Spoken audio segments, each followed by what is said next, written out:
Hi guys, and welcome to the Sunderland vs Ipswich match review. Now, this one here, this one is from man Graham. Rest in peace, my friend. And for what has been such a shit few days for the Sunderland community, of course with the loss of Graham, and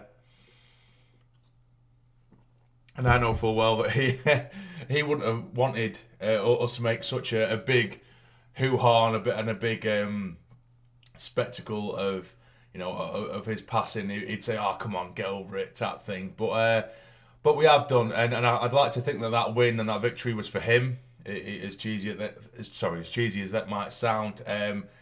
But yeah, it's amazing to get back to winning ways. But not only for us as fans, but for Graham as well. It's like I say, I can only repeat myself. It's been a really, really difficult few days for the Sunderland community, particularly for SAFC fans to react.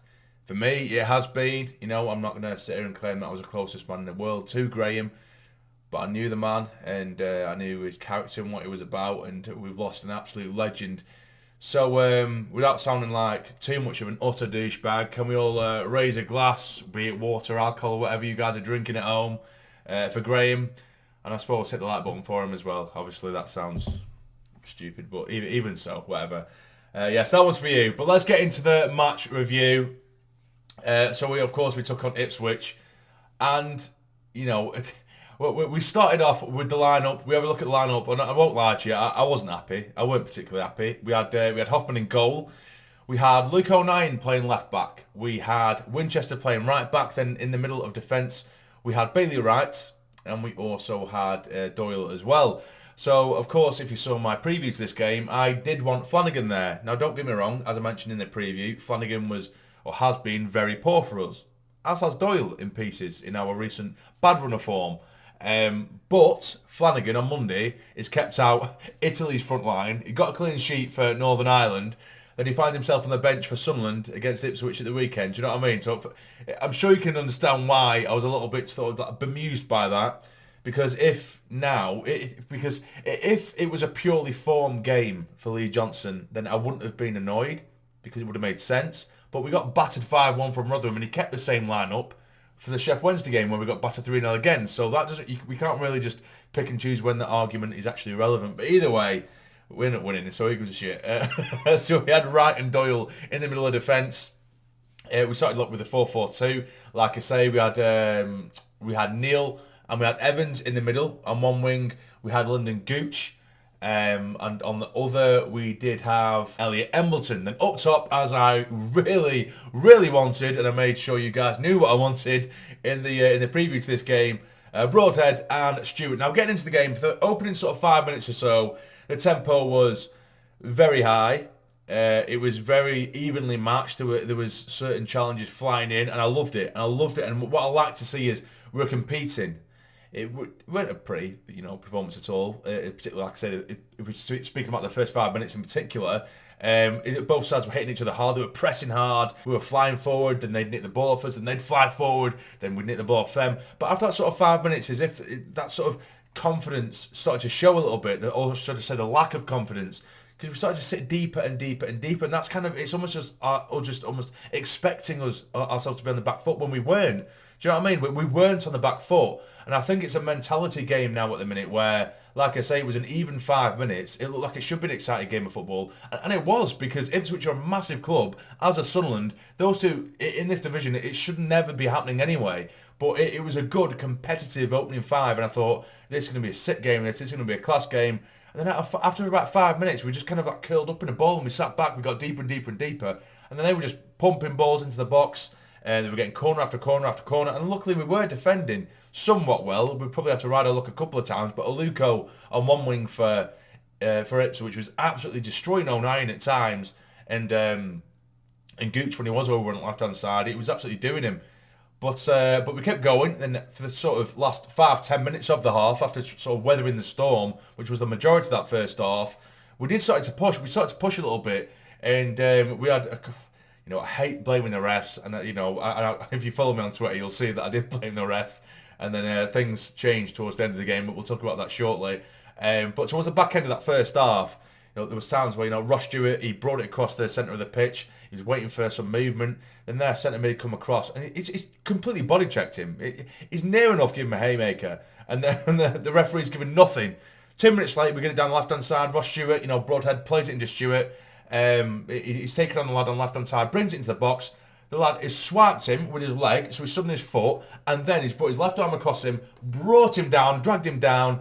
Everyone, including the Ipswich players, stop and look at the referee. Sunderland players look at the referee, and the referee's just like, nothing happened.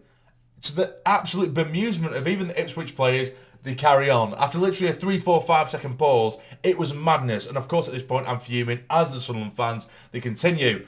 So they went straight up the other end, and they ended up forcing Hoffman into a three consecutive saves in a row. One ball that was pulled back to the edge of the box, that had gone wide, but it was prior to that, where straight after the bad challenge on Stewart, which wasn't given, went straight up the other end, and it was 3 saves they had to pull Hoffman into. Luckily, they were pretty much straight at him, but we just had no defenders. There was one ball put into the box, and it was just shot after shot after shot, and luckily Hoffman managed to gather. So that could have been the referee's fault that they would have scored, but they didn't. But then right on the stroke of half-time, a ball's put into the box, and again, Ross Stewart is absolutely wrestled to the ground. It's the same defender that's on him. He's dragged him to the ground, literally flung him to the ground. The defender doesn't even have an eye on where the ball is. It's so clear to see.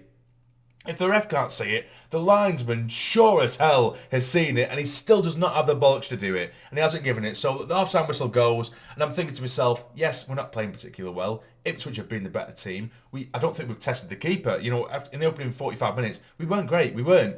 We put up a little bit more of a contest than previous games, which is at least something. But we hadn't had one shot on target throughout the opening 45 minutes. So in terms of us not winning the game, then I can take that. But we've got 2 penalties there, and they were absolute dead cert penalties that should have been given, and they weren't. So I left that first half feeling very, very frustrated. But then the second came around, and even though Ipswich, we almost resigned to them having possession, we came out in that second half. The crowd were getting right behind us. The Sunderland crowd, the road crowd, are getting right behind the lads, and we just started to sit back and sit back and sit back, and we came out like we were resigned to a 0-0 draw. It was ridiculous. At times it was absolutely ridiculous. And I said this and I made it as a kind of jokey tweet on Twitter.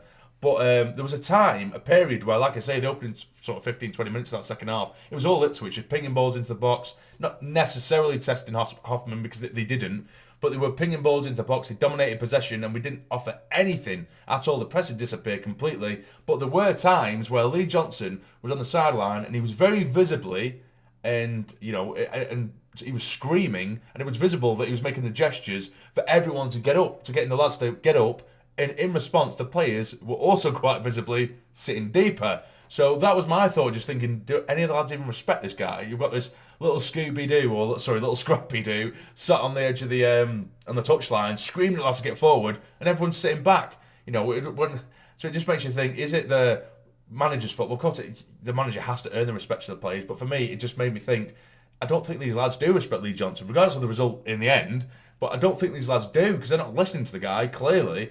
I think they're just playing for themselves, but as a team or for Sunderland, they're just not listening to Lee Johnson regardless, because you could see it was very clear that what Lee Johnson wanted, and it was the same thing with the fans. The fans wanted the lads to push up, because he was sitting deeper and deeper and deeper, when even at times it was unnecessary, because they were playing the ball across the back, and there was no Sunderland player in sight, even in their half, because we're so resigned to defending, and that confidence is so shot, that they're sitting back and they're just waiting for them to come forward.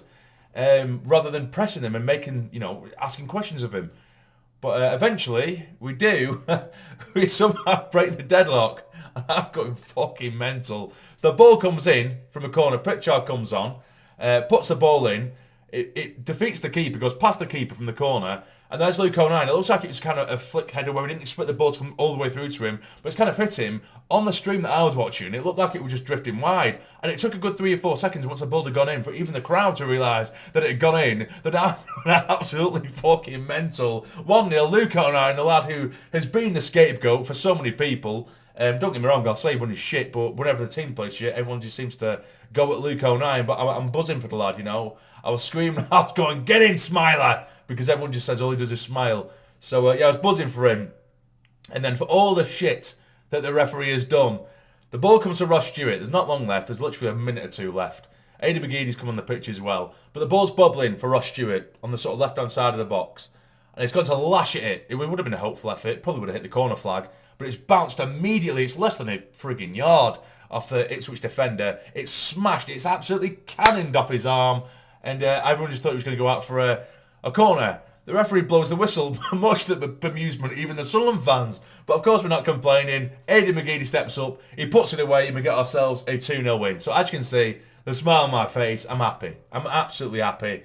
But of course there's question marks. I'm not going to sit here and moan and complain like I've done when we've been losing, because I want Lee Johnson to do right.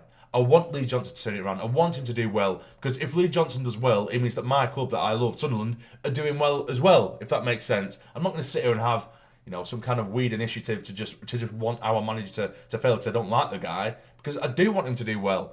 But hopefully this is a turning point, and that all I need is to see these lads get that confidence boost, and I want them to change their sort of attitude around a little bit. I'm not necessarily even saying that they have a bad attitude, but like I say, sometimes in the second Ipswich shown a little bit of incentive to go forward, we curl up in a ball and we'd sit back so deep, and there was zero confidence, and that is a mental thing. That is a mental thing. I don't think that is something that Lee Johnson has told them. I cannot imagine for the life of me that Lee Johnson has said to them, as soon as the opposition come forward, sit back as deep as you possibly can and ask for it. A manager doesn't ask of that, particularly someone like Lee Johnson. I do genuinely think it's a confidence thing, because everything's gone to shit so far. Everything's gone to shit over the last few weeks. Every time we do sit back, I think it becomes a habit.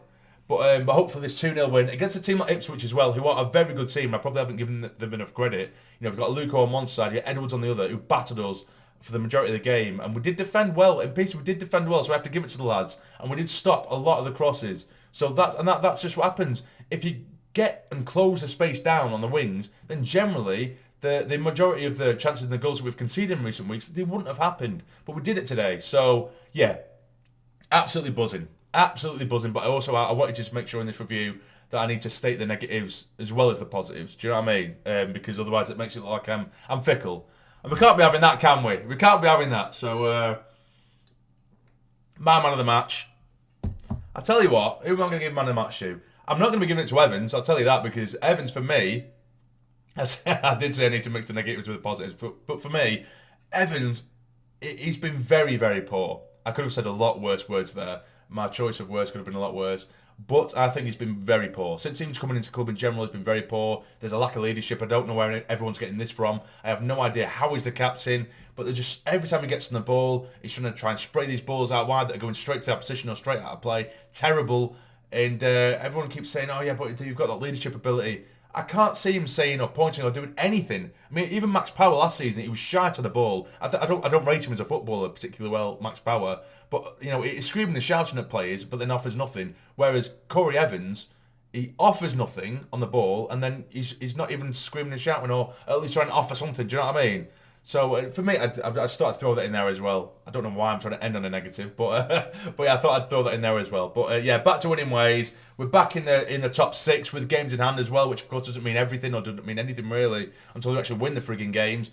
But we've turned the corner and we've turned the tide against a very, very good in-form side in Ipswich. So, you know, fair play to them. I'm sure Ipswich will be there or thereabouts. I personally think Ipswich will be there in the top 2. Hopefully, we're there with them as well. But that'll be it, guys. My man of the match. I'll tell you what, I keep trying to delay it. Man of the match. Shit.